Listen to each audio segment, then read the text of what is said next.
I still remember the exact moment my heart learned to hope again, though by then I had convinced myself that hope was a luxury I could no longer afford. They say that fate is written in the stars, but I believe it is written in the quiet moments we do not expect, in the gestures we make when no one is watching, and in the words we speak when we think they do not matter. My name is Eleanor Ashford, and this is the story of how I fell in love with a man who told me I was nothing, and how that same man fell to his knees and begged me to become his everything. I was 26 years old when I arrived at Thornwood Hall, carrying nothing but a small trunk of worn dresses and a heart full of memories I was desperate to forget. The carriage that brought me from the village rattled over cobblestones that seemed older than time itself, and as the great house emerged from the morning mist, I felt my breath catch in my throat. It was magnificent in the most terrifying way, all gray stone and towering windows that seemed to watch my approach with cold indifference. The ivy that crawled up its walls looked less like decoration and more like the house itself was slowly being consumed by something ancient and hungry. I had heard stories of the Duke of Thornwood long before I ever set foot on his land. In the village where I had spent the last desperate months searching for employment, the women whispered his name as though speaking it too loudly might summon him like a specter. They said he was handsome in the way that winter is beautiful, all sharp edges and unforgiving cold. They said his heart had turned to ice the day his betrothed died of fever, just 3 weeks before their wedding was to take place. They said he had not smiled since, and that his servants lived in constant fear of his cutting remarks and dismissive glances. I did not care about any of that when I accepted the position as cook. I cared only that it paid £12 a year and included room and board, which was more than any other household had been willing to offer a woman of my circumstances. My father had been a country doctor, respected and beloved by his patients, but hopelessly ignorant when it came to matters of money. When he died of the same influenza that had swept through our village, I discovered that he had left me nothing but debts and a reputation that was respectable enough to be useless. I was too educated to be a simple servant and too poor to be anything else. I existed in that terrible middle ground where society did not know what to do with me, so it simply looked away. The housekeeper who greeted me at the servants' entrance was a stout woman named Mrs. Pemberton, whose face seemed permanently arranged into an expression of mild disapproval. She looked me up and down as though assessing livestock at market, and something in her eyes softened just slightly when she saw the careful mending on my sleeves and the proud way I held my chin despite my circumstances. "You are the new cook," she said, and it was not a question. "I am," I replied. "Eleanor Ashford." She studied me for a long moment, her eyes lingering on my hands, which were roughened now from months of labor, but still bore the faint calluses of someone who had once spent more time holding books than scrubbing pots. I wondered what she saw when she looked at me. A fallen woman, perhaps, someone whose circumstances had forced her into a station below her breeding. Or maybe she saw what I tried so hard to hide, the desperate hope that this position might be the beginning of something better, rather than just another step in my slow descent into obscurity. "The previous cook left rather suddenly," Mrs. Pemberton said, her tone suggesting that there was a story there she had no intention of sharing. "His Grace has very particular standards. I trust you will meet them." "I will do my best," I said, and I meant it with every fiber of my being. She nodded once, sharply, and turned to lead me into the depths of the house. The servants' quarters were modest but clean, and the kitchen where I would spend most of my hours was surprisingly well equipped. Mrs. Pemberton explained my duties in clipped, efficient sentences. Breakfast for the Duke at precisely 7 in the morning, luncheon at noon, and dinner at 8 in the evening. The Dowager Duchess, Lady Margaret, took her meals in her own apartments, but occasionally joined her son for dinner. I was to prepare whatever was requested, without complaint and without deviation from the established menus, unless specifically instructed otherwise. "The Duke does not tolerate imperfection," Mrs. Pemberton said, and for the first time I heard something like warning in her voice. He notices everything, Miss Ashford, everything. I understood. I had worked in enough houses during my fall from grace to know that wealthy men often used their servants as convenient targets for whatever frustrations plagued them. I had learned to make myself small, to move quietly, to do my work with such unremarkable competence that I became invisible.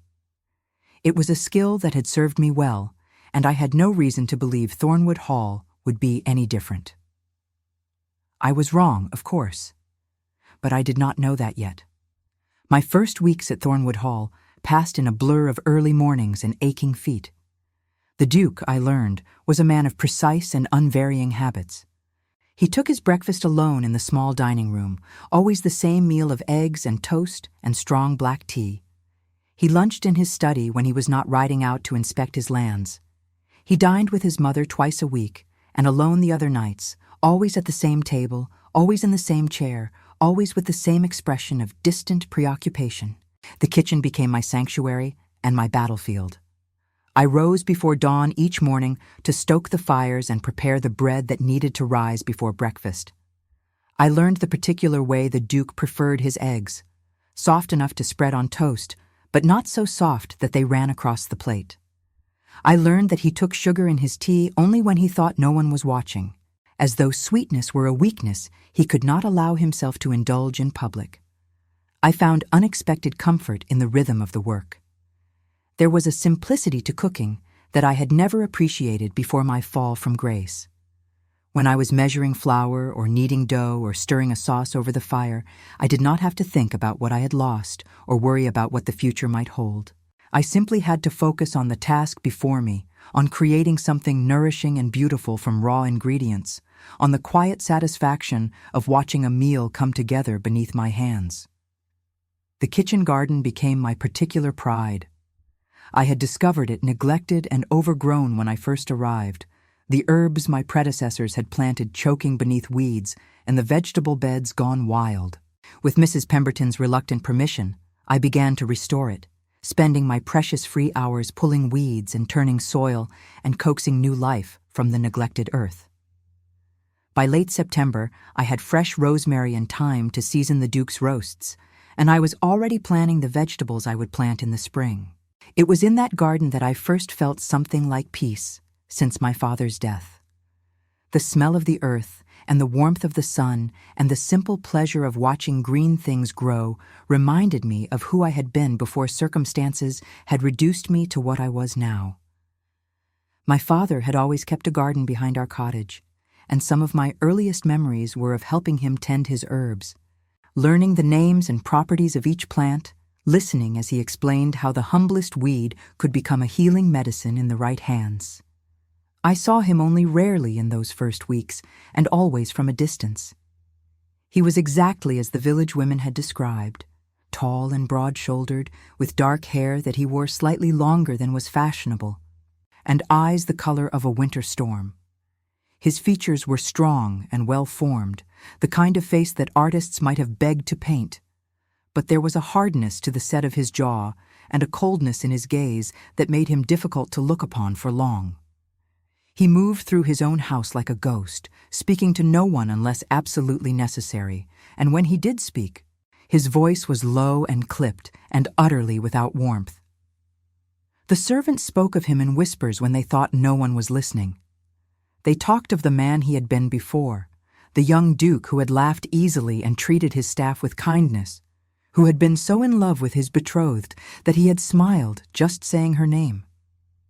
They talked of how he had changed after Margaret's death, how he had dismissed half the household and retreated into a silence so complete that some wondered if he would ever emerge from it. I listened to their stories and tried to reconcile them with the man I observed from the edges of his household. It was difficult to imagine him laughing, difficult to picture warmth in those cold gray eyes. And yet there were moments, rare and fleeting, when I caught glimpses of something beneath the ice. I saw it in the way he paused before the portrait of his lost love, his expression unguarded in what he thought was solitude. I saw it in the gentleness with which he spoke to his mother, even when his words themselves were clipped and formal. I saw it in the way he sometimes stood at the window of his study, looking out at the gardens with an expression that seemed less angry than simply lost. I told myself I did not care. I was there to cook, not to be noticed, and the Duke's emotional state was none of my concern. I focused on my work, on learning the particular preferences of the household, on making myself indispensable without making myself visible. It was a delicate balance, but I had years of practice. The Dowager Duchess was a different matter entirely.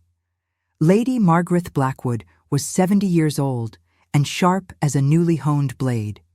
She had silver hair that she wore in an elegant arrangement of curls, and eyes that were the same stormy gray as her son's, but filled with an intelligence and warmth that his seemed to lack entirely. She walked with a cane due to an old injury to her hip, but she moved through the house as though she owned every stone and shadow, which of course she did. It was she who first requested my presence outside the kitchen, nearly a month after my arrival. Mrs. Pemberton delivered the summons with barely concealed surprise, and I climbed the stairs to the Duchess's private sitting room with my heart pounding against my ribs. The room was beautiful, all soft blues and creams and delicate furniture that looked as though it might shatter beneath too heavy a touch. Lady Margarethe sat beside the window, where the afternoon light caught the silver in her hair and turned it to something luminous. She looked up as I entered, and I saw her eyes move over me with the same assessing quality that Mrs. Pemberton's had, but there was something different in her examination, something curious. "So, you are the cook who makes the lemon cakes," she said, and her voice was warm with what might have been amusement. "I am, Your Grace," I replied, dropping into the deepest curtsy my tired legs could manage. She waved a hand dismissively.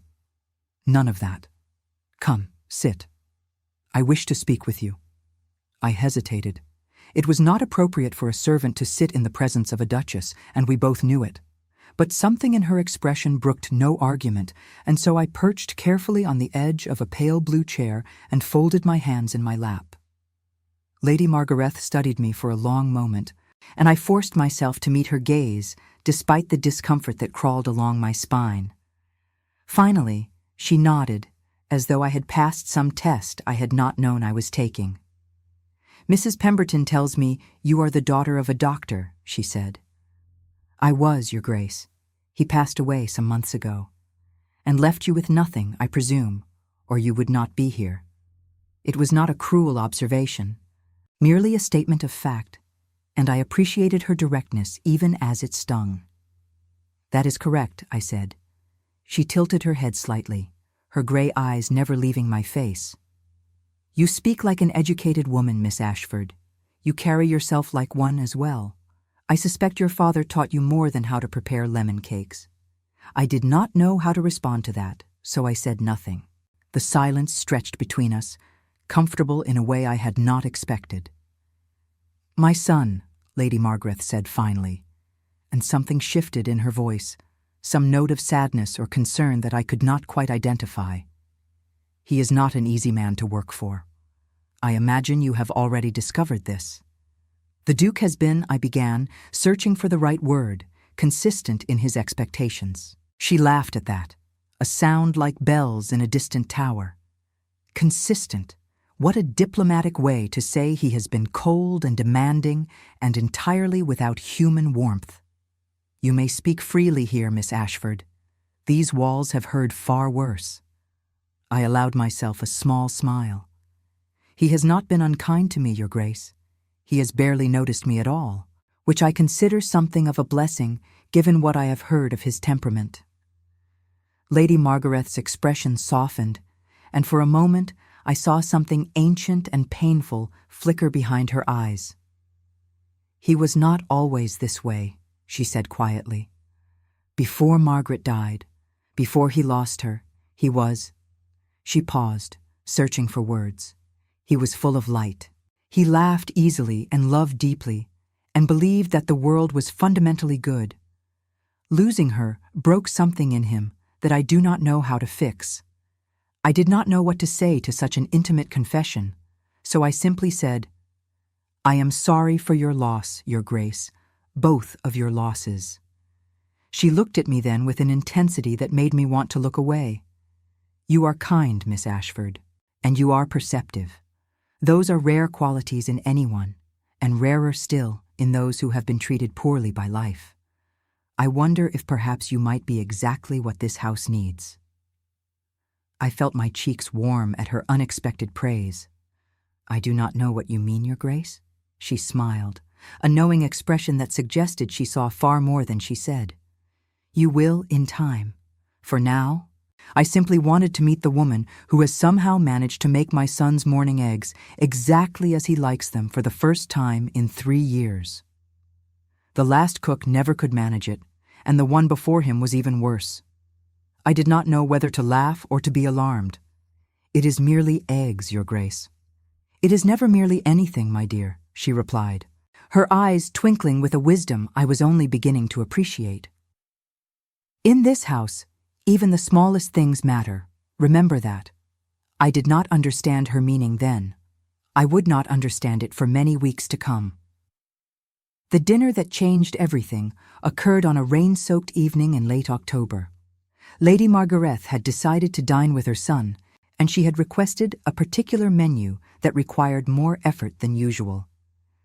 I spent the entire day in the kitchen, preparing course after course with the kind of meticulous attention that my father had always brought to his patients.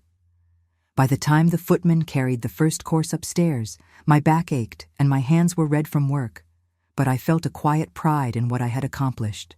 I did not expect to be summoned to the dining room. Such a thing was unheard of. Cooks remained in the kitchen. They did not appear before the family like performers awaiting applause.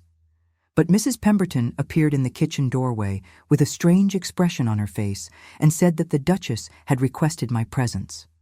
I wiped my hands on my apron, removed it quickly, and smoothed my hair as best I could before following her up the stairs.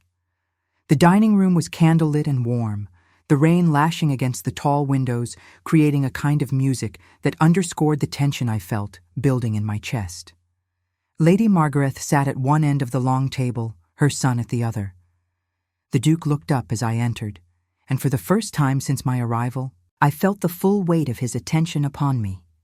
His gray eyes moved over me with an expression I could not read, and I saw his jaw tighten almost imperceptibly.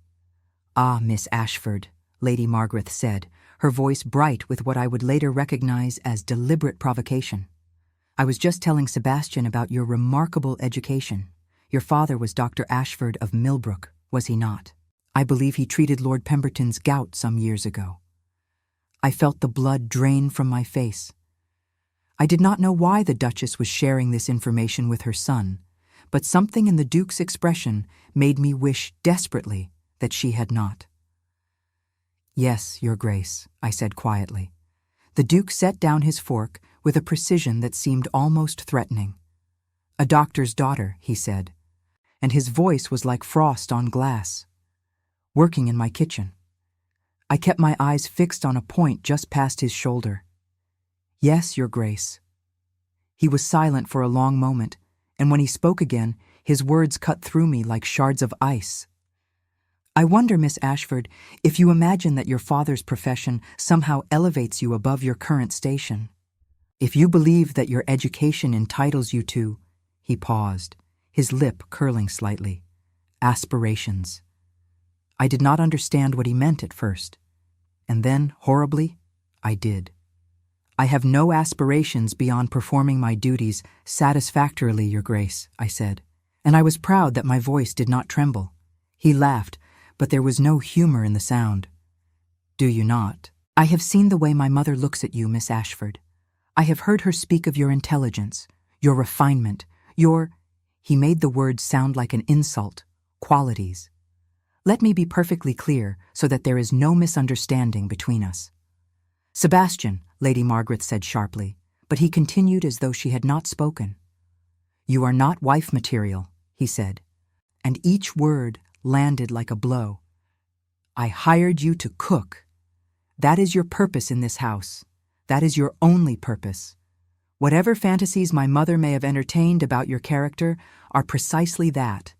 Fantasies. You are a servant, Miss Ashford, Nothing more and nothing less. I suggest you remember that. The silence that followed was absolute. I stood there, frozen, feeling the heat of humiliation climb up my neck and flood my cheeks. I wanted to defend myself, to tell him that I had never harbored any inappropriate thoughts about my station or my future, that I had come to Thornwood Hall seeking only honest work and the chance to survive with my dignity intact. But the words died in my throat, strangled by the shock of his cruelty. Lady Margareth's face had gone pale with anger, her hands gripping the arms of her chair so tightly that her knuckles showed white. "Sebastian," she said, her voice trembling with barely controlled fury, "you forget yourself." "On the contrary, Mother," he replied, his tone icy and dismissive. "I believe I have remembered myself quite clearly." He turned his gaze back to me, and I felt it like a physical blow. "You may go." I do not remember leaving the dining room. I do not remember descending the stairs or returning to the kitchen or sitting down heavily on the stool beside the hearth. I only remember the feeling of tears burning behind my eyes and the fierce determination not to let them fall. The other servants had heard, of course. In a house like Thornwood Hall, word traveled faster than fire, and by the time I reached the kitchen, everyone knew what the Duke had said to me. Some looked at me with pity, others with a kind of grim understanding, as though they had experienced similar treatment and knew exactly how it felt. None of them spoke to me about it directly, but their silence was its own form of comfort. Mrs. Pemberton found me there some time later, staring into the dying fire with my hands clenched in my lap. She said nothing, but she set a cup of tea beside me and rested her hand briefly on my shoulder before leaving me to my thoughts. That night, alone in my small room beneath the eaves, I allowed myself to cry. Not for the Duke's cruelty, which I had half expected from a man of his reputation, but for the reminder of everything I had lost. I had once been Dr. Ashford's daughter, welcomed in respectable homes, spoken to with courtesy and even warmth. I had once believed that I might marry a good man and have a home of my own, children to raise, and a life that meant something beyond survival. Those dreams seemed so distant now, so impossible, that remembering them felt like pressing on a wound that had never fully healed. But I did not leave Thornwood Hall. I had nowhere else to go. And more than that, something stubborn and unbreakable in my spirit refused to be driven away by one man's bitter words. He had called me not wife material, as though my value as a human being could be measured by my marriageability.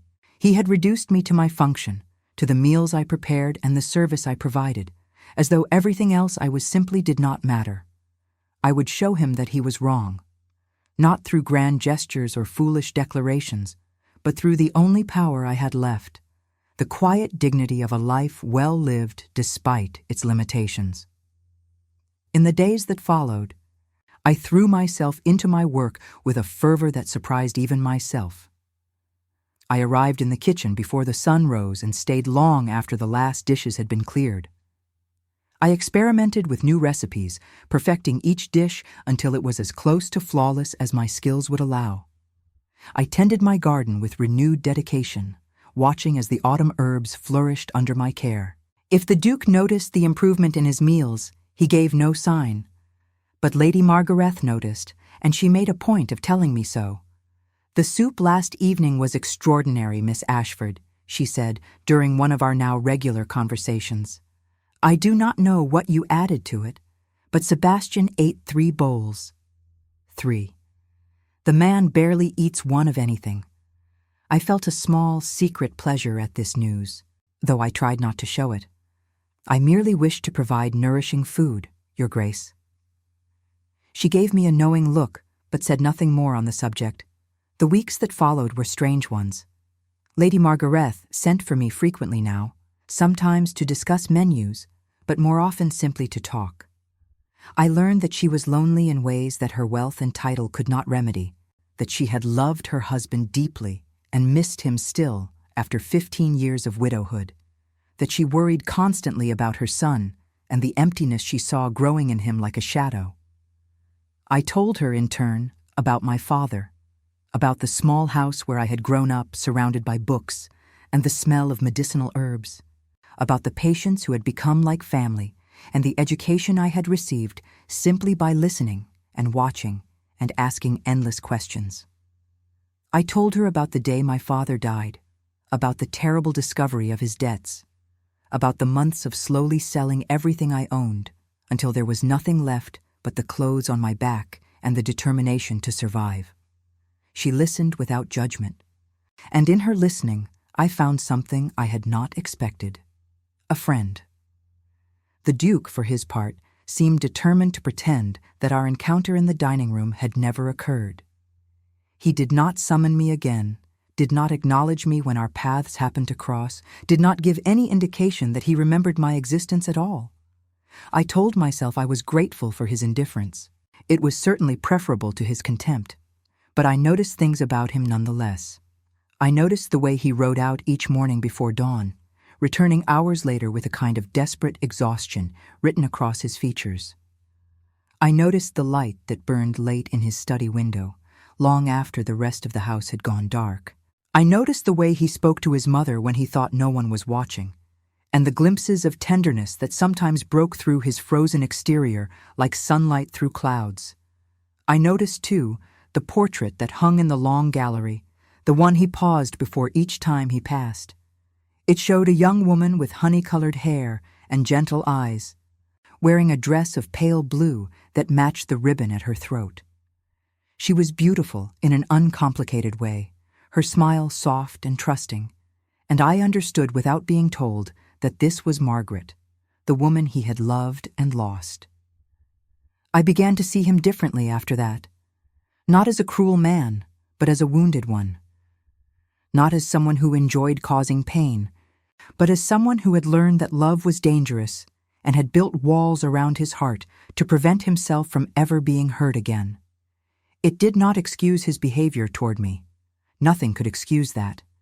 But it helped me understand it, and in understanding, I found it easier to forgive.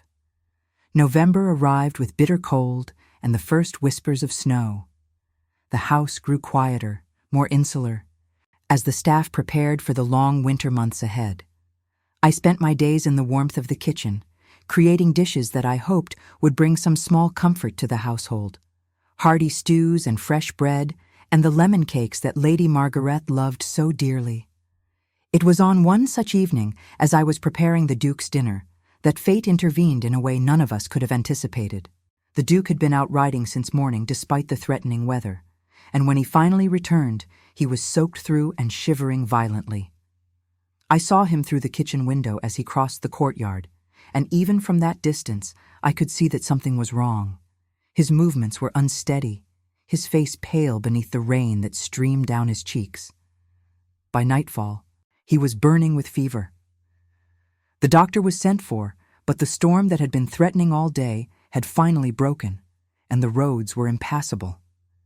Mrs. Pemberton organized the staff into a kind of anxious vigil, with maids carrying hot water and fresh linens up to the Duke's chambers at regular intervals. Lady Margaret sat beside her son's bed, her face drawn with worry, her hands clasped tightly around his, as though she could hold him to life through sheer force of will. I stayed in the kitchen, preparing broths and remedies that I remembered from my father's practice. It was not my place to interfere, I knew that. But as the hours passed and the Duke's condition worsened, I found myself unable to simply wait and do nothing. It was nearly midnight when Mrs. Pemberton appeared in the kitchen doorway, her eyes red-rimmed and her voice trembling. "The Duchess has asked for you," she said. "She says," she hesitated, "she says you know medicine." I did not stop to question the summons or to consider the impropriety of what I was about to do. I gathered the supplies I had prepared and followed Mrs. Pemberton up the stairs, through the silent halls of Thornwood House, to the door of the Duke's chambers.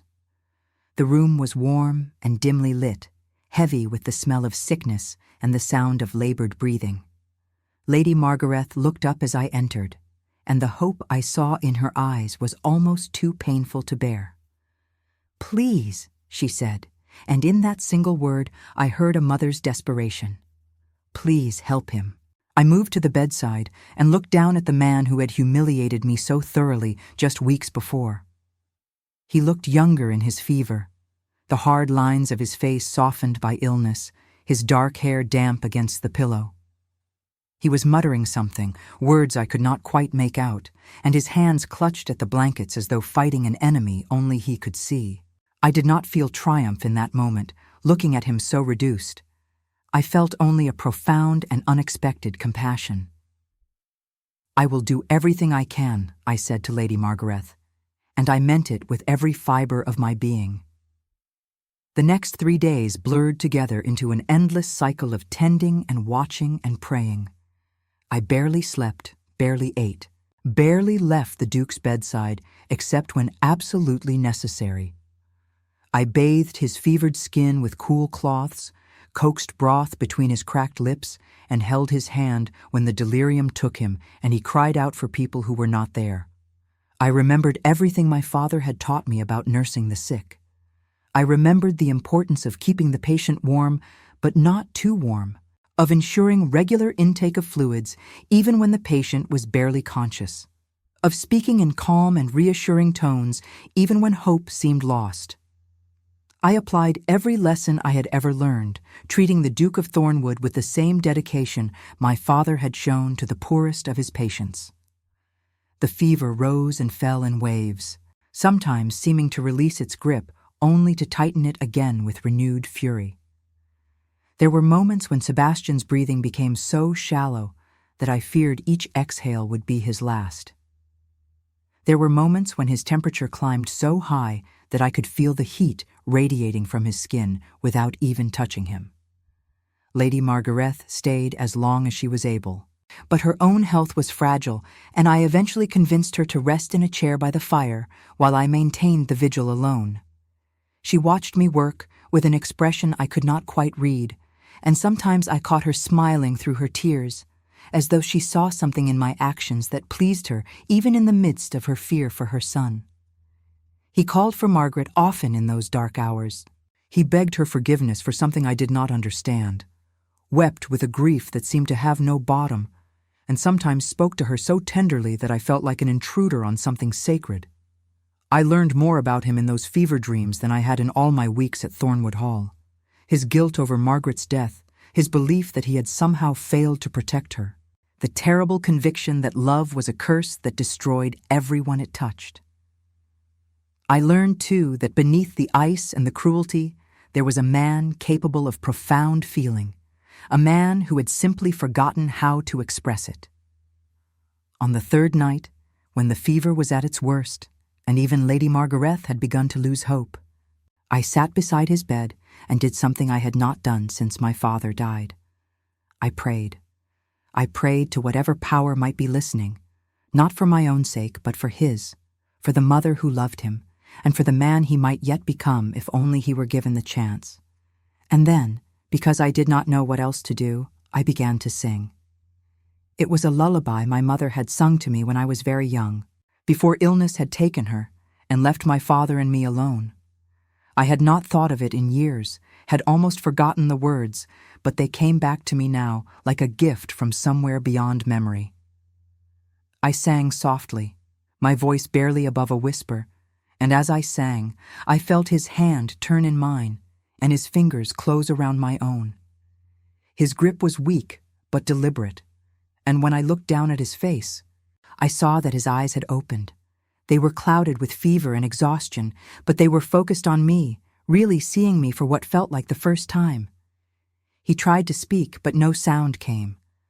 I shushed him gently and pressed a cool cloth to his forehead. "Rest," I said. "The fever is breaking. You're going to be all right." He stared at me for a long moment, his expression unreadable, and then his eyes drifted closed and he slept. True sleep this time, not the restless tossing of delirium. I sat there holding his hand long after his breathing had steadied, unable to make myself let go. That was how Lady Margaret found me when she came to relieve me near dawn, slumped in my chair, my head resting on the edge of the Duke's bed, my hand still clasped in his. She did not wake me, she told me later. She simply stood in the doorway and watched us, and something in what she saw made her smile for the first time in days. The Duke's recovery was slow but steady. The doctor finally arrived once the roads cleared and pronounced it a miracle that he had survived at all. The fever had been severe enough to kill a man twice his size, he said, and it was only through excellent nursing that the Duke had pulled through. He did not know it was the cook who had provided that nursing. Lady Margarethe had kept my involvement quiet, understanding instinctively that her son's pride would not easily accept such a debt to someone he had dismissed so thoroughly. But the Duke knew. He knew because he remembered, in fragments and flashes, the face that had hovered over him in the darkness. He remembered the hands that had bathed his forehead and the voice that had sung him back from the brink of death. He remembered, though he did not speak of it to anyone, the moment when he had opened his eyes and seen not Margaret, but a stranger, and how that stranger's presence had felt like an anchor in a storm. I returned to my duties in the kitchen as though nothing had changed. The household resumed its normal rhythms, and the drama of the Duke's illness faded into memory. But something had shifted, though I could not have said exactly what. The air felt different now, charged with a tension that had not existed before. I began to notice the Duke watching me. It started as a prickling sensation at the back of my neck, the feeling of being observed.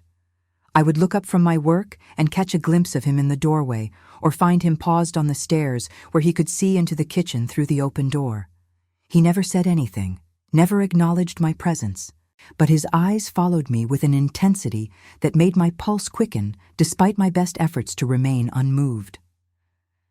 Lady Margarethe noticed too. She mentioned it casually during one of our afternoon conversations, her tone light, but her eyes shrewd. "My son seems to have developed a sudden interest in the workings of the kitchen," she observed. "He has been down to the servants' quarters more in the past week than in the entire previous year." I kept my face carefully neutral. "I am sure I do not know what you mean, Your Grace." She laughed softly. "Of course you do not. But I know my son, Miss Ashford. He is trying to understand something, and he will not rest until he has figured it out." I did not ask what she thought he was trying to understand.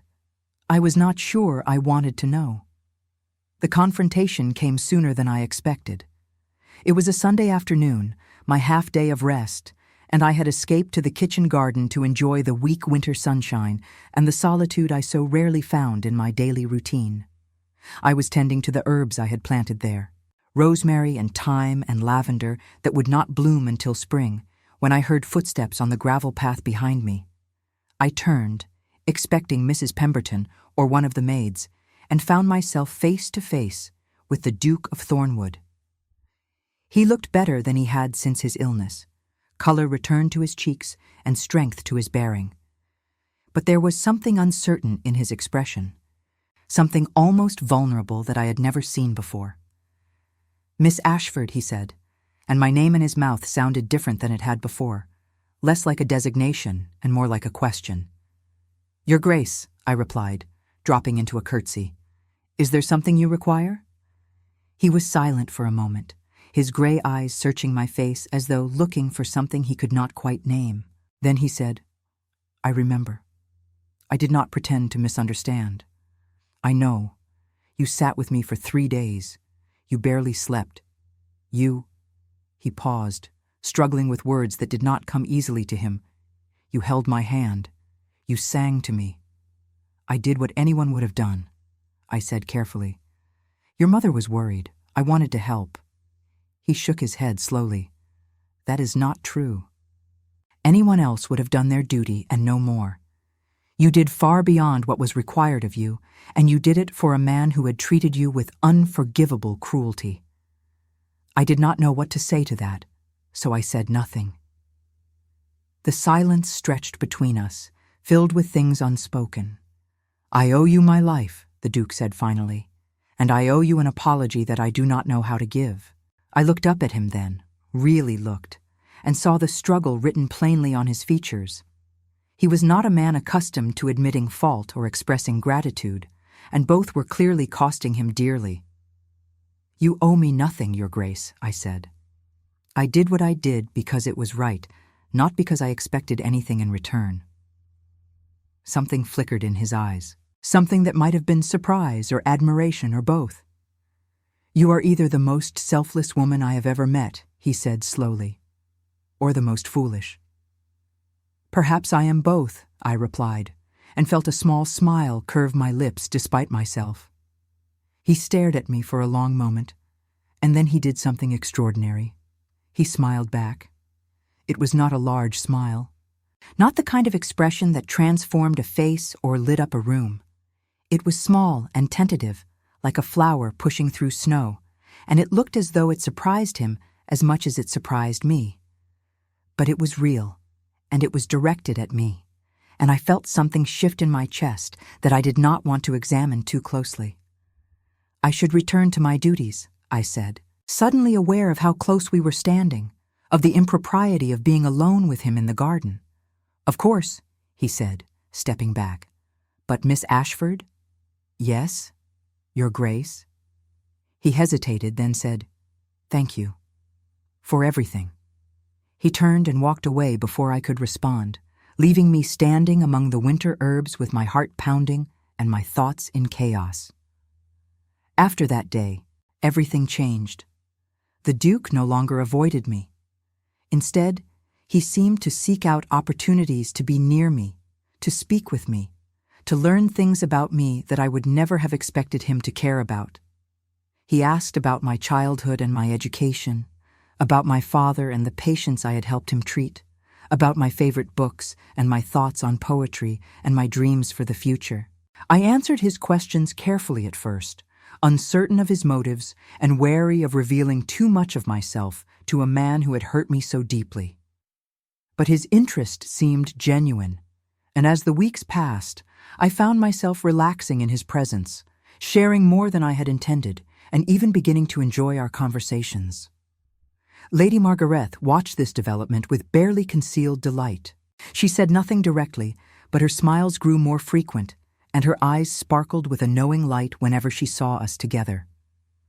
I wanted to tell her that she was wrong, that there was nothing between her son and me except a strange and unexpected friendship, but I was no longer certain that was true. Our conversations grew longer, deeper, more revealing with each passing day. We discussed not only books and philosophy, but also our fears, our regrets, our hopes for the future. Sebastian told me about the guilt he carried over Margaret's death, how he had been away on business when she fell ill, how he had raced back to Thornwood Hall only to arrive hours after she had breathed her last. He told me about the years of silence that followed, the way he had retreated into himself until he could no longer remember what it felt like to be truly alive. And I told him things I had never told anyone. I told him about the night my father died, how I had held his hand as the fever took him just as I had held Sebastian's hand months later. I told him about the creditors who had appeared at our door before his body was even cold, demanding payment for debts I had not known existed. I told him about the slow, terrible process of selling everything I had ever loved, watching my mother's jewelry and my father's books and our family home disappear one by one until there was nothing left but me.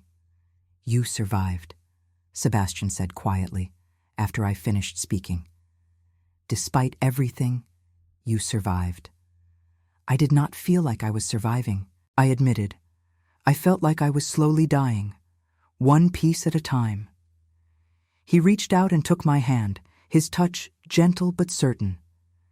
"You were not dying," he said. "You were transforming, just as I am transforming now because of you."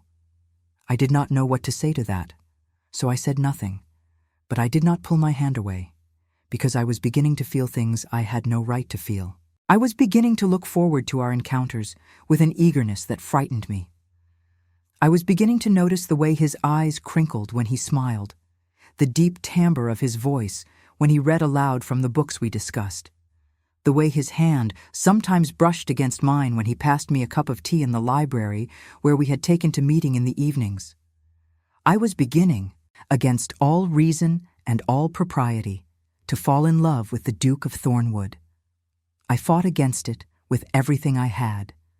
I reminded myself of his cruelty, of the words that had cut me to the bone. I reminded myself of my station, of the insurmountable gap between a duke and a cook, of the scandal that would engulf us both if anyone suspected the truth. I reminded myself that he was still grieving Margaret, still haunted by her memory, still likely incapable of loving anyone else.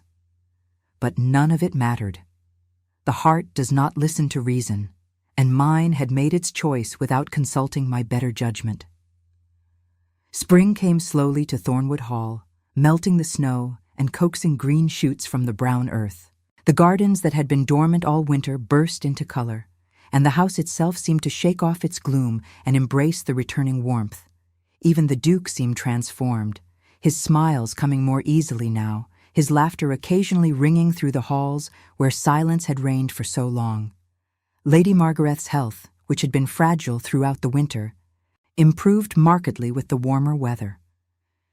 She began taking walks in the garden, leaning on her cane with one hand and on my arm with the other, and we spent long hours discussing everything and nothing while the birds sang around us. It was during one of these walks that she finally spoke of what everyone had been carefully not mentioning.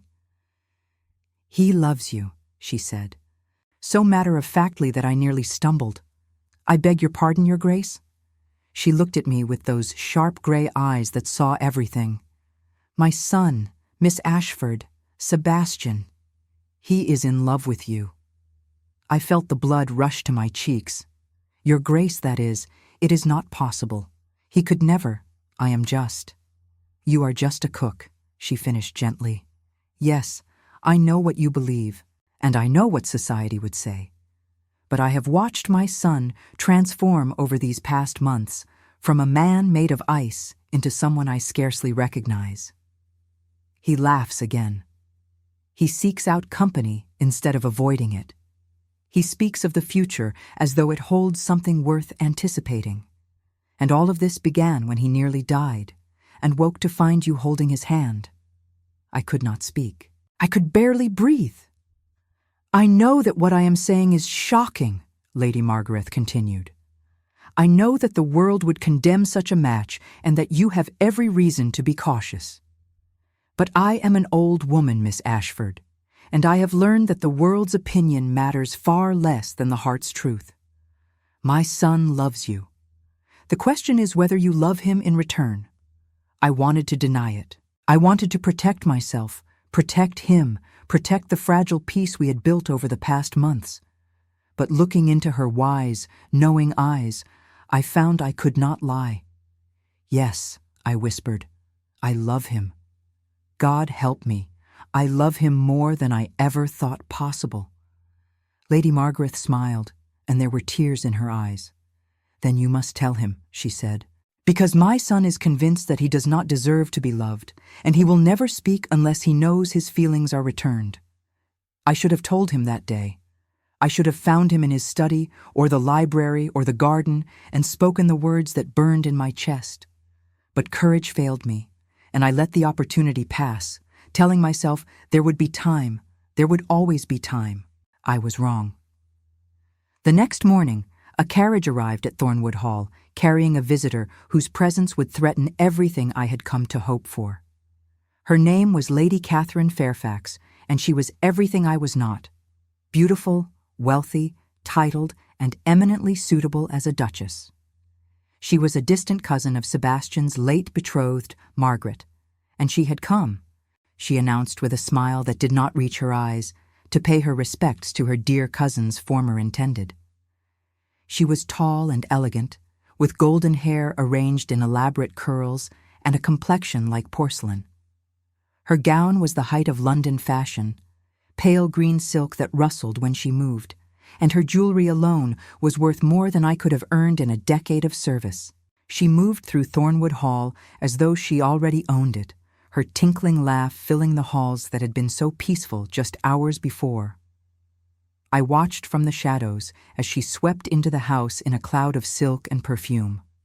I saw the way she laid her hand on Sebastian's arm with easy familiarity, the way she spoke of Margaret with calculated sentimentality, the way she positioned herself as the natural choice to fill the void that Margaret's death had left.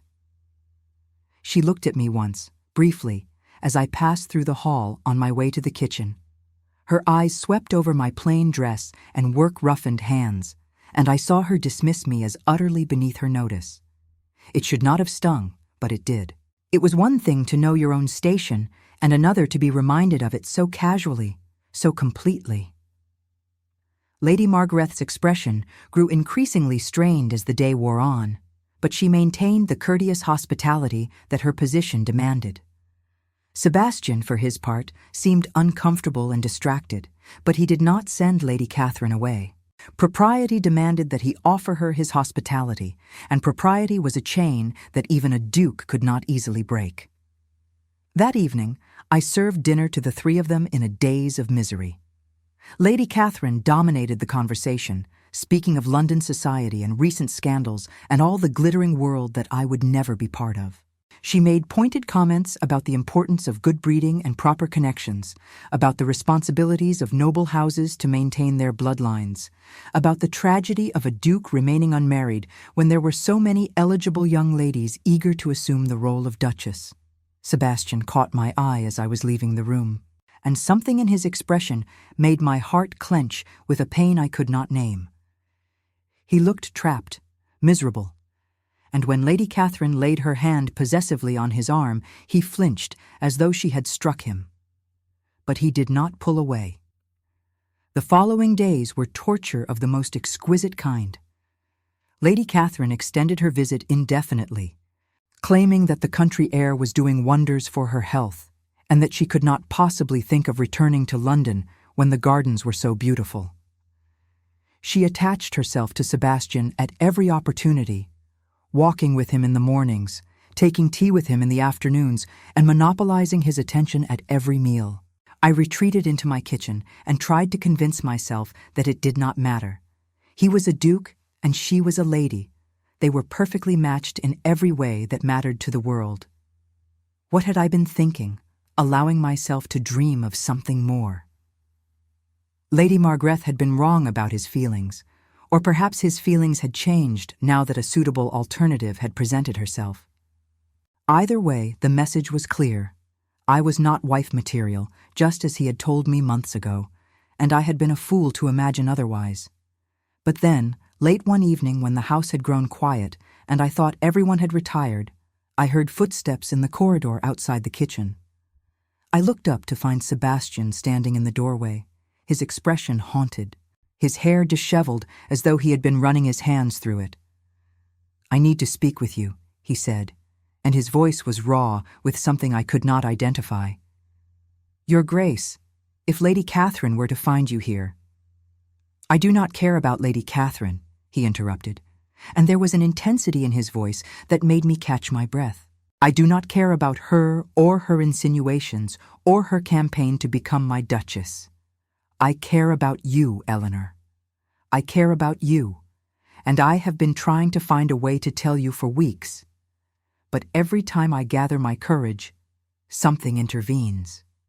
He crossed the kitchen in 3 long strides and stood before me, close enough that I could see the rise and fall of his chest and smell the familiar scent of him, wood smoke and leather and something that was simply Sebastian.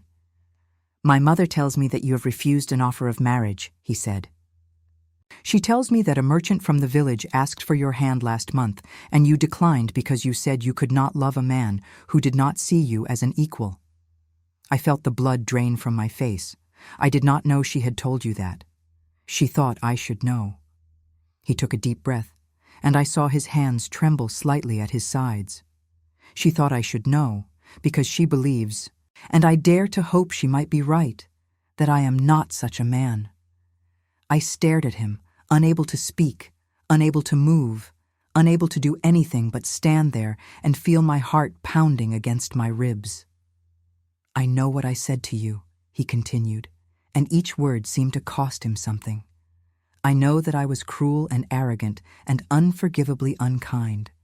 I told you that you were not wife material, that you were nothing but a servant, that you had no right to aspirations above your station. I said those things because I was afraid, because I had built walls around my heart so high that I could not see over them, because I believed that love was a weapon that would only be used to wound me. He reached out and took my hand in his, and his touch sent a shock through me that I felt to my very bones. But then I fell ill, he said, and you saved me. Not just my body, Eleanor, but something far more important. You sat beside me for 3 days and 3 nights. You held my hand and sang to me and refused to give up even when everyone else had lost hope. You showed me what love looks like when it asks for nothing in return. I was crying now, tears streaming down my cheeks unchecked, but I could not look away from his eyes. I have spent the past months trying to understand why you did it, he said, why you would sacrifice so much for a man who had treated you so poorly. And I finally realized that it was not about me at all. It was about who you are. You are kind and brave and good in ways that I forgot people could be. You are everything I thought I did not deserve and everything I have been terrified to want. Sebastian, I whispered, and his name on my lips felt like a prayer. He raised my hand to his lips and pressed a kiss to my knuckles, his eyes never leaving mine. I am asking you to forgive me, he said. I am asking you to see past what I was and believe in who I am trying to become. I am asking you, Eleanor Ashford, to do me the honor of becoming my wife. The world seemed to stop. The kitchen, the house, the entire universe contracted to this single moment, this single question, this man standing before me with his heart in his hands. I thought of everything I had been through, the loss of my father, the destruction of my prospects, the months of struggle and humiliation and quiet despair. I thought of the words he had spoken to me in the dining room, the cruel dismissal that had cut me to my core. I thought of the walls I had built around my own heart to protect myself from ever being hurt so deeply again. And then I thought of the man who had emerged from behind his own walls, the man who laughed at breakfast now and read poetry aloud in the evenings and looked at me as though I were the most precious thing in the world. I thought of the choice before me, the safety of refusing, of protecting my heart at the cost of my happiness, or the risk of accepting, of trusting that love could heal even the deepest wounds. There was never really a choice at all. Yes, I said, and the word felt like wings unfurling. Yes, Sebastian. Yes.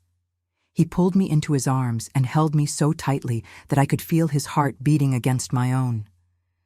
I buried my face in his chest and let myself cry, not from sadness this time, but from a joy so overwhelming that my body could not contain it.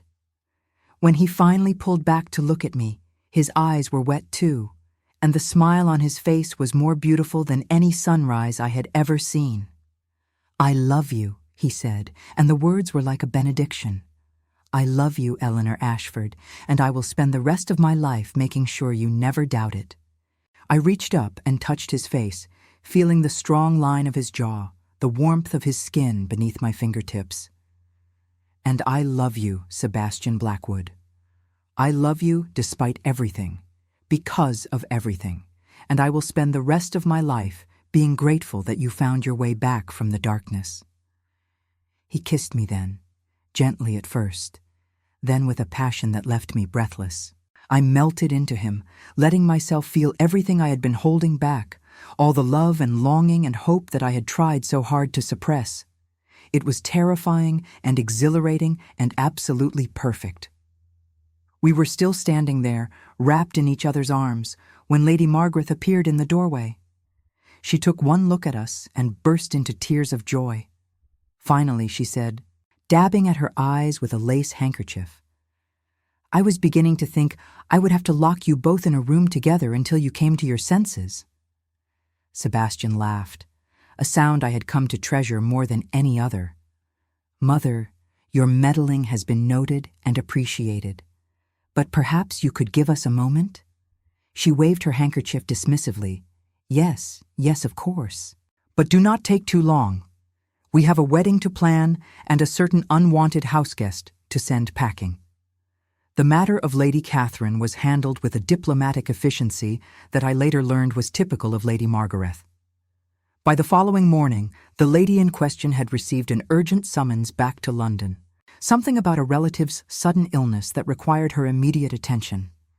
She departed in her carriage with barely a backward glance, and I strongly suspected that the sudden illness had more to do with Lady Margaret's persuasive abilities than any actual medical emergency. The announcement of our engagement was met with exactly the scandal Lady Margaret had predicted. Society gasped and whispered and declared that the Duke of Thornwood had lost his mind. A cook, they said, a servant, a woman with nothing to recommend her but her father's education and her own stubbornness. It was unprecedented. It was inappropriate.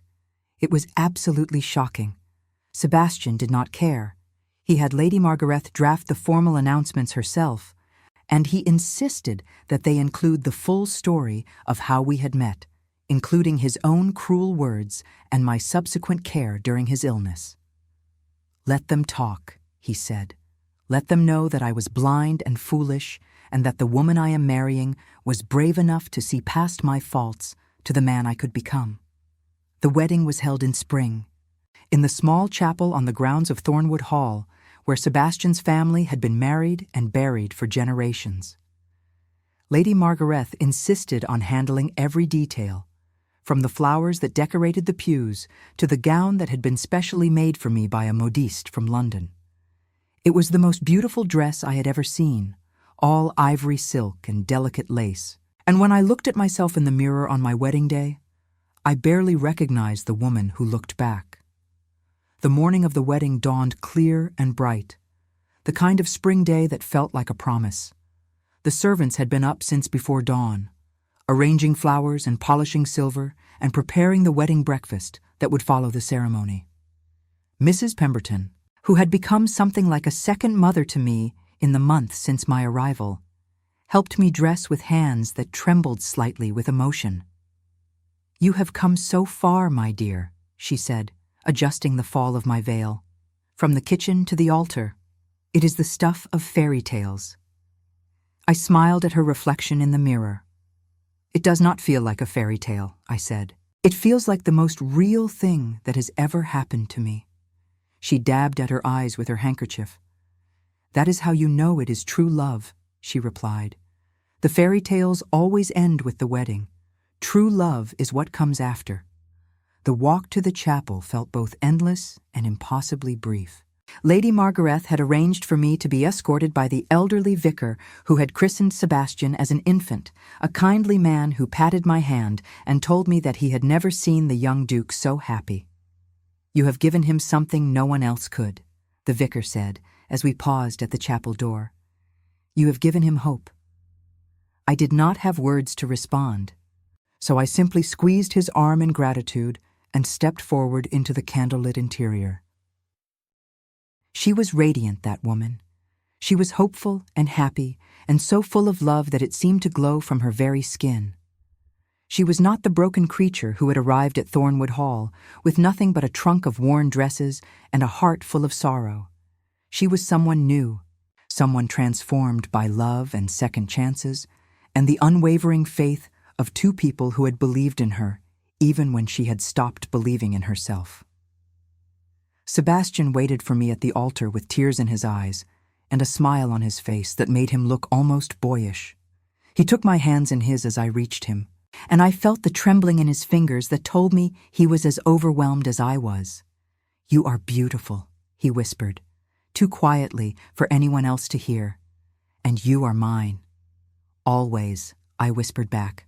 "Always yours." The ceremony was brief but perfect.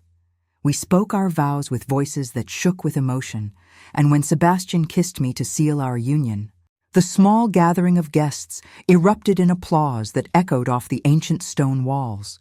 Lady Margaret wept through the entire ceremony and insisted on being the first to embrace us as husband and wife. "Welcome to the family, my dear," she said to me, holding my face in her gentle hands. I have waited so long for this day. I held her tightly. This woman, who had become like a mother to me. Thank you, I said, for everything, for seeing what I could not see, for believing in both of us. She smiled through her tears. That is what mothers do, she said simply. We believe in our children even when they have forgotten how to believe in themselves. The wedding breakfast was held in the great hall of Thornwood House, transformed for the occasion into a wonderland of flowers and candlelight. I sat beside my husband, Sebastian, the Duke of Thornwood, and marveled at the strange twists of fate that had brought me to this moment. I thought of my father, who had loved me so much and worked so hard to give me every advantage, only to leave me with nothing in the end. I thought of the dark days after his death, the struggle to survive, the endless parade of indignities I had endured. I thought of the woman I had been when I arrived at this house, broken and hopeless, and convinced that happiness was a luxury I would never again afford. And I thought of the man sitting beside me, the man who had been just as broken in his own way, just as hopeless, just as certain that he did not deserve to be loved. We had saved each other, he and I. We had reached across the chasm of our pain and found something worth holding on to. That night, in the grand chamber that was now mine as well as his, Sebastian held me in his arms and told me things he had never told anyone. He spoke of Margaret, of the love he had felt for her, and the guilt that had consumed him after her death. He spoke of the years he had spent punishing himself, believing that he had somehow failed her, that if he had only loved her more or protected her better, she might have survived. I listened without judgment, offering comfort with my presence and my touch. And when he had finally emptied himself of all the grief he had been carrying, I told him what I had come to understand. She would want you to be happy, I said. She loved you, Sebastian. She would not want you to spend the rest of your life suffering for something that was never your fault. He looked at me with those gray eyes that I had come to love so deeply. How can you be so certain? I smiled and touched his cheek. Because that is what love is. It wants the beloved to flourish, even when it can no longer be there to witness it. Margaret loved you. I love you. And both of us want the same thing, for you to live a full and joyful life. He pulled me closer, burying his face in my hair. I do not deserve you, he murmured. Perhaps not, I teased gently. But you are stuck with me now. He laughed, and the sound was like music, the best bargain I ever made. The months that followed were the happiest of my life. I settled into my role as Duchess with a confidence that surprised everyone, including myself. Lady Margaret was an invaluable guide, teaching me the intricacies of managing a great household and navigating the treacherous waters of society. The servants who had once been my colleagues became my staff, and while the transition was occasionally awkward, most of them seemed genuinely pleased by my elevation. Sebastian was a revelation as a husband. Gone was the cold, distant man who had terrified his household and driven away anyone who tried to get close. In his place was someone warm and attentive and surprisingly playful. A man who brought me flowers from the garden and read me poetry by candlelight and held me as though I were something infinitely precious. He taught me to ride properly, spending long afternoons in the paddock helping me gain confidence with the gentle mare he had chosen specifically for me. He showed me his grandfather's coin collection, explaining the history behind each piece with an enthusiasm I had never expected from someone so reserved. He played the piano for me in the evenings, his fingers coaxing melodies from the instrument that had been silent for years, and sometimes I caught him watching me with an expression of such wonder that it made my heart ache. In turn, I taught him to appreciate the simpler pleasures I had always loved. We worked together in the kitchen garden, his fine clothes growing dirty as he learned to tell the difference between weeds and seedlings. We baked bread on rainy afternoons, laughing as we covered each other in flour and forgot to watch the oven. We read aloud to each other before the fire, taking turns with our favorite passages, arguing good-naturedly about the merits of different authors and schools of thought. We discovered that our differences, rather than dividing us, made us stronger. Where I was impulsive, he was cautious. Where he was reserved, I was open. We balanced each other, complemented each other, and in our union found something greater than either of us could have been alone. We took long walks on the grounds of Thornwood Hall, discussing everything from philosophy to the breeding of horses. We hosted dinners for the local gentry, and I watched with pride as Sebastian charmed the very people who had whispered about our unsuitable match. We traveled to London for the season and faced down the scandalized aristocracy together, arm in arm, daring anyone to question the validity of our love. The London season was everything I had feared and nothing I had expected. The whispers followed us everywhere we went, ladies hiding their cruel comments behind painted fans, gentlemen raising their eyebrows in undisguised disapproval. They called me the kitchen duchess behind my back, and sometimes, daringly, to my face. They questioned my breeding, my manners, my right to stand among them in the finest ballrooms of the city. Sebastian's response to these slights was both unexpected and deeply moving. He did not ignore them or pretend they did not exist. Instead, he confronted them directly, calmly, with a quiet dignity that silenced even the most persistent gossips. "My wife," he said at one particularly memorable dinner party, where the hostess had made a pointed comment about the decline of standards among the nobility, "is the most remarkable woman I have ever known. She has more grace in her smallest gesture than most of this room possesses in their entire beings. Anyone who cannot see that is simply not looking closely enough." The hostess had turned crimson and quickly changed the subject. As the weeks passed and we continued to present a united front, the whispers began to die down. It helped that Lady Margarethe, who was still widely respected despite her advancing years, made it known that anyone who insulted her daughter-in-law would no longer be welcome in her presence. It helped, too, that I genuinely loved Sebastian and he genuinely loved me, and that our affection for each other was evident to anyone with eyes to see. By the end of the season, I had even made a few friends among the other ladies, women who were intrigued by my story and impressed by my resilience. They were the wives of younger sons and impoverished earls, women who understood what it meant to be on the margins of society, and in their company I found a kinship I had not expected.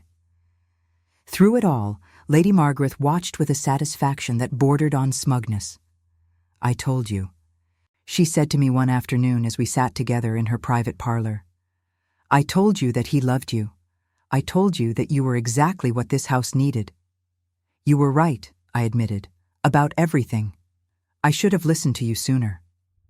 She smiled and patted my hand. "You listened when it mattered. That is all that counts." A year to the day after our wedding, I gave her the news that made her weep with joy. I was with child. I had suspected for some weeks, but I had been afraid to hope. My monthly courses had stopped, and I had felt strange stirrings in my body that I could not explain. I had been tired more easily than usual and sick in the mornings, and certain smells that had never bothered me before now made me feel quite ill. When I finally gathered the courage to speak with a midwife, she confirmed what I had both longed for and feared to believe. "You are with child, my lady," she said, her weathered face breaking into a warm smile. 4 months along by my reckoning. You will hold your babe before autumn comes." I stood in the center of my chamber, my hand pressed to my stomach, trying to comprehend that a new life was growing inside me. Sebastian's child, our child. The continuation of a family line that had stretched back for centuries and now included me, an addition that no one could have predicted. I told Sebastian that very evening, leading him to our bedchamber and pressing his hand to my belly before speaking a single word. His expression shifted from confusion to understanding to a joy so profound that it transformed his entire being. Sebastian's reaction to the news was something I will treasure for the rest of my life. He went pale at first, then flushed, then gathered me into his arms with a tenderness that took my breath away. "A child," he kept saying, as though he could not quite believe it. "Our child. Eleanor, we are going to have a child." "We are," I confirmed, laughing at his wonder. "Are you happy?" "Happy?" He pulled back to look at me, and his eyes were shining. "I am terrified and overwhelmed and absolutely over the moon. I love you, Eleanor. I love you, and I love this baby, and I love the life we are building together." Lady Margaret insisted on supervising every aspect of my confinement, consulting with doctors and midwives and anyone else who might have useful advice. She filled the nursery with gifts before the child was even born and spent hours embroidering tiny garments with the thornwood crest.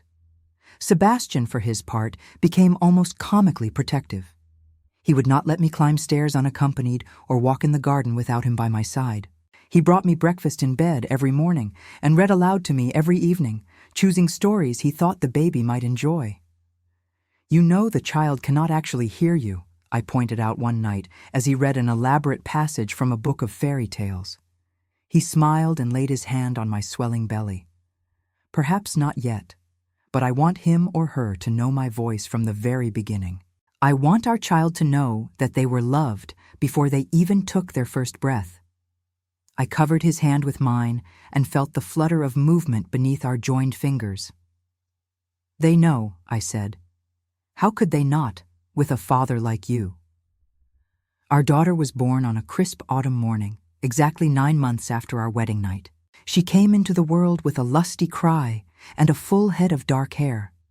And when the midwife placed her in my arms, I understood for the first time what it truly meant to love.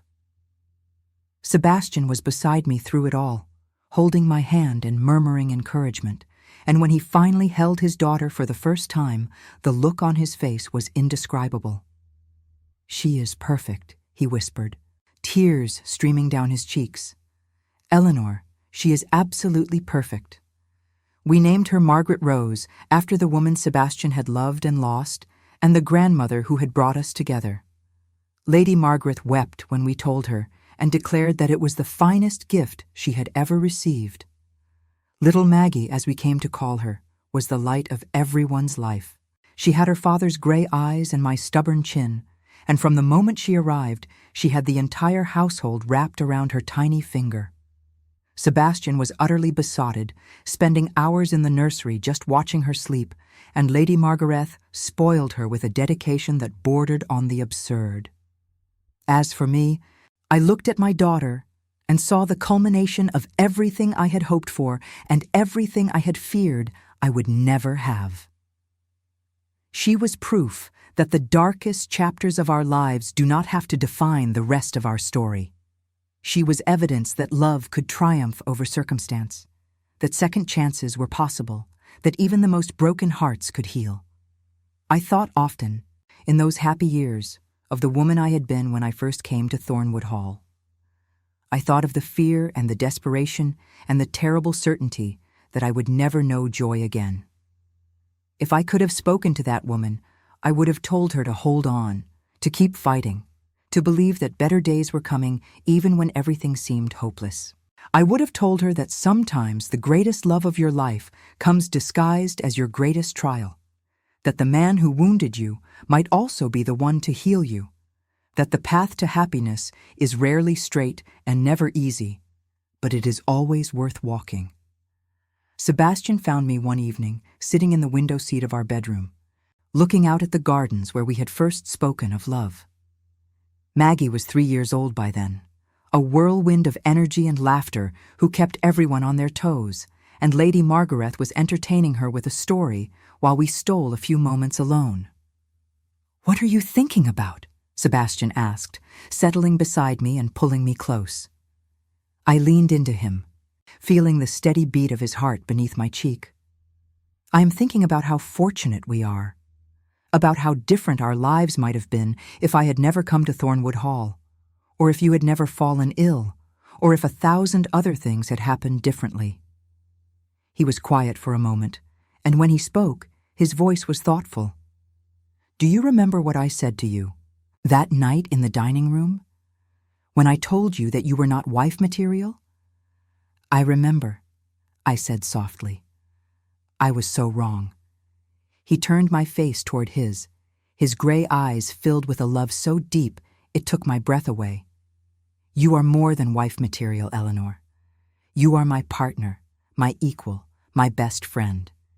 You are the mother of my child and the keeper of my heart.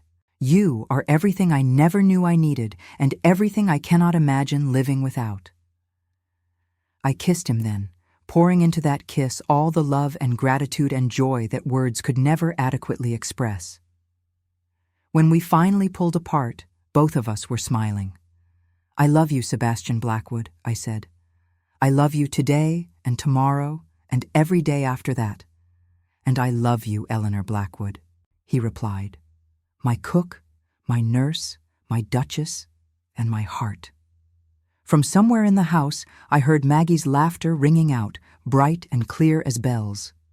Lady Margaret's voice followed, warm with affection, and I knew that somewhere below us, our little family was waiting for us to join them.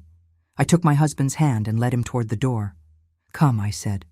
Let us go and find our daughter. He followed willingly, as he always did, and as we descended the stairs together, I felt a peace settle over me that I had never known before. I had come to Thornwood Hall with nothing, and I had found everything. I had been told I was not worthy of love, and I had proved that love sees no stations, no titles, no barriers that the heart cannot overcome. I had been broken, and I had been healed, and I had learned that the most profound transformations come not from grand gestures, but from small acts of kindness offered without expectation of return. This is my story, the story of how I became the Duchess of Thornwood. But more than that, it is the story of how love found me when I least expected it, in the arms of a man who had forgotten how to love, in a house that had forgotten how to hope, in a world that had told me I was nothing. I was never nothing. I was always Eleanor. And sometimes that is more than enough. The years that followed our wedding were filled with a happiness I had never dared to imagine. Thornwood Hall, which had once felt like a prison of cold stone and colder hearts, transformed into a true home, warm with laughter and filled with love. The shadows that had haunted its corridors retreated, replaced by sunlight that seemed to find its way into every corner. Lady Margaret lived to see her granddaughter's 5th birthday, a milestone she had prayed for since the day Maggie was born. She passed peacefully in her sleep the following winter, with Sebastian and me at her bedside, holding her hands as she slipped away. We mourned her deeply, but we also celebrated the life she had lived and the legacy she had left behind. A son healed of his grief, a daughter-in-law she had loved like her own, and a granddaughter who carried her name and her spirit into the future. Sebastian and I planted a garden in her honor, filled with all the flowers she had loved most, roses and lavender and the climbing jasmine that had always reminded her of her own mother. Maggie helped us tend it, her small hands covered in dirt and her face lit up with the joy of growing things. Every spring when the blooms returned, we told her stories of her grandmother, keeping Lady Margaret's memory alive for the generations who would never meet her but would always know her name. As for Sebastian and me, our love only deepened with time. We faced challenges, of course, as all marriages do. There were disagreements and misunderstandings, and moments when the ghosts of our past threatened to resurface. But we had learned, through hard experience, that love is not the absence of conflict, but the commitment to work through it together. We talked and listened and forgave, and with each passing year, our bond grew stronger. I never forgot the woman I had been when I first came to Thornwood Hall. I kept her with me, a reminder of how far I had traveled and how much I had overcome. She made me humble when pride threatened to take hold, and grateful when I might otherwise have taken my blessings for granted. She reminded me that happiness is not a destination, but a journey, and that the darkest nights make the dawn all the more beautiful. Sebastian often said that I had saved him, and perhaps in some ways I had. But the truth was that we had saved each other. He had given me a place to belong when the world had cast me out, and I had given him a reason to believe in love again. Together, we had built something beautiful from the broken pieces of our separate lives, and together we would continue to build it for as long as we had breath in our bodies. I am writing this now as an old woman, sitting in the same window seat where I once watched the gardens of Thornwood Hall and dreamed of a future I could not yet see. Sebastian is beside me, his hair silver now, but his eyes still the same stormy gray that captured my heart so many years ago. Our daughter Maggie is grown and married with children of her own, and the house that was once so silent is filled with the sounds of young voices and running feet. I look back on my life with wonder and gratitude. I think of the cook who arrived at this house with nothing but a broken heart and a determination to survive. I think of the Duke who told her she was not wife material and then spent the rest of his life proving himself wrong. I think of the mother-in-law who saw what no one else could see and nudged two stubborn hearts toward each other until they finally found their way. And I think of love, the great and mysterious force that transformed all of us, that healed what was wounded and created what was beautiful and proved again and again that no one is beyond redemption. This is my story, and it is Sebastian's story, and it is the story of everyone who has ever been told they were not enough and chose to believe otherwise. It is a story of hope and courage and the extraordinary power of ordinary kindness. It is a story that began with cruelty and ended with grace, with loss and found with abundance, with despair and emerged into light. It is, in the end, a love story. And like all the best love stories, it began when everything seemed lost and ended with everything found. If you are reading this and your own heart is broken, if the world has told you that you are not enough, if you have forgotten what it feels like to hope, I want you to know that your story is not over. I want you to know that somewhere, perhaps in a place you cannot yet imagine, love is waiting for you. It may come disguised as adversity. It may arrive in the form of someone you never expected. It may require you to be brave in ways you do not feel capable of being. But it will come. I promise you, it will come. And when it does, it will be worth everything you suffered to find it. This I know, because I lived it. Because I am Eleanor Blackwood, the Duchess of Thornwood, who was once a cook with nothing to her name but courage and faith. Because I married a man who told me I was nothing and learned that I was everything. Because I walked through fire and emerged not burned, but forged, not destroyed, but made new. Because I believed, even when belief seemed foolish, that love would find a way. It always does.